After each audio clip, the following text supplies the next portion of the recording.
दोस्तों, एक महिला रोती हुई बिलखती हुई एक हॉस्पिटल में जाती है अपने 12 साल के बेटे को लेकर और डॉक्टर से कहती है कि डॉक्टर साहब देखिए मेरे लड़के को क्या हो गया है। डॉक्टर उस लड़के को देखते हैं, चेकअप वगैरह करते हैं और कहते हैं इसको बड़े मेडिकल कॉलेज में लेकर जाओ, मेरे बस की बात नहीं है। उसकी माँ कहती है कि जरा सा चोट लग जाने पर ऐसी बात क्यों कह रहे हैं। क्या इतनी गंभीर बीमारी थोड़ी है कि मेरे बेटे को इतने बड़े हॉस्पिटल में भेज रहे हैं। इसके बाद माँ बाप जो होते हैं रोते हुए बिलखते हुए उसको मेडिकल कॉलेज में ले जाते हैं, जहाँ पर उस लड़के का चेकअप कराया जाता है। लेकिन जो डॉक्टर होते हैं वो काफ़ी हैरान हो जाते हैं। माँ से कहते हैं हम आपको एक बात बताना चाहते हैं कि यह लड़का कभी भी फ्यूचर में बाप नहीं बन सकता है। माँ बाप जैसे यह बात सुनते हैं तो दंग रह जाते हैं और कहते हैं कि डॉक्टर साहब आप क्या कह रहे हैं, एक छोटी सी चोट लगने की वजह से एक बेटा कैसे बाप नहीं बन सकता। तब डॉक्टर साहब कहते हैं आपको पता नहीं, इसका जो प्राइवेट पार्ट है पूरी तरह से डैमेज हो चुका है। किसी ने इसके प्राइवेट पार्ट को बहुत कस के पकड़ करके दबा दिया है, जिसकी वजह से ये बाप नहीं बन सकता है। जो माँ बाप होते हैं परेशान हो जाते हैं और काफ़ी गंभीर हो जाते हैं। जिसके बाद पुलिस वालों को फ़ोन किया जाता है। पुलिस वाले आते हैं, उस बच्चे से पूछताछ करते हैं। उसके बाद जो बच्चा सच्चाई बताता है, जिसको सुनकर पुलिस वाले भी शोक में पड़ जाते हैं। इससे पहले कि आप लोगों से एक ही रिक्वेस्ट है कि अगर आप चैनल पर नए हैं तो चैनल को सब्सक्राइब करें, शेयर करें और ज़्यादा से ज़्यादा लाइक करें। और जिन लोगों को भी अपना नाम बुलवाना है वह कमेंट बॉक्स में कमेंट करके ज़रूर बता दें और कहाँ से हैं। चलिए बिना देरी किए आगे की कहानी पर चलते हैं। तो दोस्तों, गुड मॉर्निंग, नमस्कार, सत श्री अकाल। एक बार फिर से आप तमाम लोगों का स्वागत है स्टोरी बाय क्राइम 100 के इस एपिसोड में। उम्मीद है कि पूरी फैमिली अच्छी होगी, अपना और अपनों का ख्याल रख रही होगी। दोस्तों, आज की जो सच्ची घटना मैं आपको सुनाने जा रहा हूँ, यह सच्ची घटना मध्य प्रदेश के अंदर एक चंद्रशेखर कॉलोनी है, वहीं पर एक बृज किशोर जी का परिवार रहता था। बृज किशोर जी बहुत पैसे वाले और उनकी एक इकलौती संतान थी जिसका नाम शिवानी, जो कि महज 16 साल की ही थी, क्योंकि उसके एक ही औलाद था, जिसकी वजह से उन्होंने बहुत ही लाड प्यार से उस लड़की को पाल रहे होते हैं।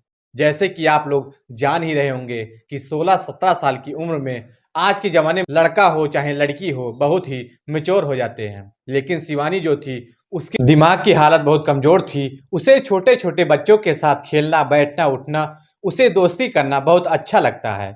वह 10th क्लास में पढ़ रही होती है, फिर भी उसकी जो दोस्ती थी वह कक्षा 5 से कक्षा 6 के बच्चों से ज़्यादा रहती थी और वह लड़कों की तरफ ज़्यादा आकर्षित रहती थी। शिवानी के माँ बाप ने एक पर्सनल मोबाइल उसको दे रखा था, जिससे वह ऑनलाइन पढ़ाई भी कर सके। शिवानी जो है दोपहर के समय स्कूल से जब वापस आ जाती थी, शाम का जब समय होता है, वह अपनी कॉलोनी के बहुत सारे लड़कों के साथ, लड़कियों के साथ फुटबॉल मैच भी खेलती थी। और जो शिवानी थी वह पढ़ाई भी करती थी ऑनलाइन।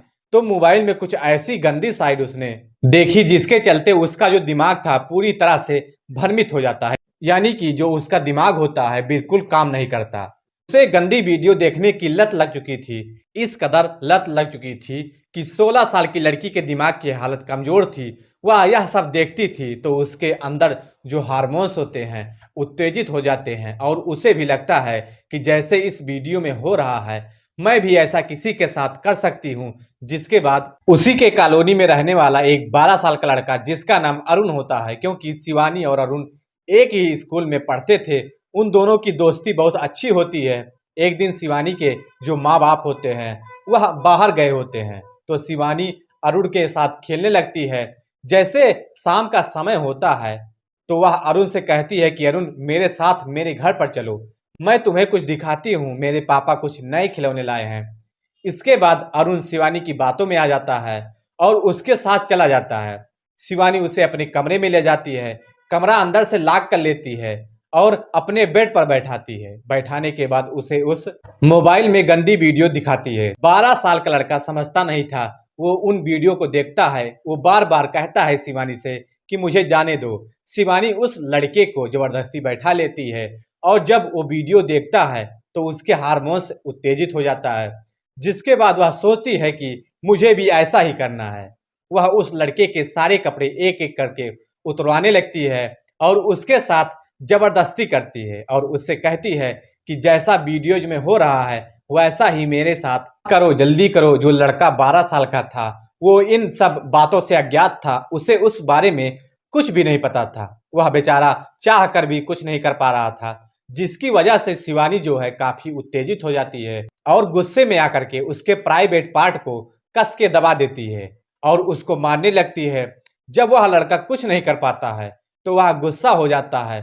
जब वह अपने पैंट का चैन बंद कर रहा होता है तभी उसका जो प्राइवेट पार्ट होता है वह चैन के अंदर फंस जाता है, जिसकी वजह से उसकी स्किन जो है वो खिंच जाती है, मतलब मांस जो है वह बिल्कुल अलग हो जाता है और काफी ब्लीडिंग आने लगती है, जिसकी वजह से लड़के को काफी दर्द होता है। वह सीधा भागते हुए अपने घर में जाता है और अपनी माँ से कहता है कि देखो माँ, ये क्या हो गया है। माँ जब देखती है कि पैंट ब्लड से भीग चुकी है, उसके बाद उसकी माँ सीधा उसको हॉस्पिटल में लेकर जाती है। हॉस्पिटल में डॉक्टर साहब कहते हैं कि मेरे बस की बात नहीं है, उसे किसी बड़े मेडिकल कॉलेज में लेकर जाओ। जब उसकी माँ उसको मेडिकल कॉलेज में लेकर जाती है और जब वहाँ रिपोर्ट जांच होती है तो डॉक्टर साहब कहते हैं कि तुम्हारा जो लड़का है वह कभी भी फ्यूचर में बाप नहीं बन सकता। यह सुन करके जो इसके माँ बाप होते हैं बहुत परेशान हो जाते हैं, हैरान हो जाते हैं। वह अपने बच्चे से पूछने की कोशिश करते हैं कि आखिरकार यह वाकया तुम्हारे साथ किसने किया है, लेकिन लड़के को शिवानी ने धमकी दी थी कि अगर तुम किसी को यह बात बताओगे तो तुम्हारे माँ बाप को जान से मार दूंगी। वह कुछ नहीं कहता, कुछ बोलता ही नहीं, बस चुप रहता है। कहता है कि ऐसे ही चैन में फंस गई। लेकिन जब यह मामला काफी गंभीर हो जाता है, पुलिस वालों के पास पहुंचता है। पुलिस वाले उस लड़के को अकेले में, मतलब बहुत प्यार से, बहुत दुलार से पूछते हैं और उसे समझाते हैं। तब लड़का सारी सच्चाई कहता है कि हमारे पड़ोस में एक शिवानी दीदी रहती हैं, वह मेरे साथ गलत काम करना चाहती थी, लेकिन जब मैंने जैसा वो चाहती थी वैसा मैंने नहीं किया, तब उन्होंने मुझे मारा और मेरे प्राइवेट पार्ट को कस के दबा दिया और उन्होंने मेरे प्राइवेट पार्ट पर वार भी किया। इसकी वजह से ये सब हुआ। पुलिस वाले सुनकर हैरान हो जाते हैं, दंग हो जाते हैं। इसके बाद पुलिस शिवानी के माँ बाप से संपर्क करती है। संपर्क करने के बाद शिवानी को पकड़ ली जाती है। शिवानी को पकड़कर जब अरुण की माँ के सामने लाया जाता है तो अरुण की माँ कहती है कि तुम्हें पता है कि तुमने मेरे बेटे के साथ क्या किया है, वो कभी भी जीवन में बाप नहीं बन सकता है। मैंने कभी कल्पना नहीं की थी, क्योंकि शिवानी की जो दिमागी हालत है बेकार हो चुकी है, जिसकी वजह से पुलिस वालों ने शिवानी के ऊपर कुछ जोर दबाव नहीं डाला। शिवानी को बाल सुधार गृह में रखा गया है, क्योंकि अभी शिवानी नाबालिग है। जब शिवानी बालिग हो जाएगी तब उसको जो वह लड़के के साथ गलत काम की थी तो उसके लिए उसको सजा मिलेगी या नहीं मिलेगी, ये तो भविष्य की बात है। पर आप लोगों का इस बारे में क्या ख्याल है, कमेंट सेक्शन में जरूर बताएं। तो दोस्तों, इस पूरी घटना को सुनाने का उद्देश्य किसी को परेशान करना नहीं था, किसी का दिल दुखाना नहीं था। हालांकि आप लोगों को जागरूक करना था, आप लोगों को सचेत करना था कि आपके बच्चे क्या कर रहे हैं, मोबाइल में बार बार चेक करते रहिए। तो दोस्तों, कहानी कैसी लगी कमेंट सेक्शन में जरूर बताएं। अगर चैनल पर नए हैं तो चैनल को सब्सक्राइब करें, शेयर करें और ज़्यादा से ज़्यादा लाइक करें, ताकि हमें भी मोटिवेशन मिलता रहे। तब तक के लिए जय हिंद, जय भारत।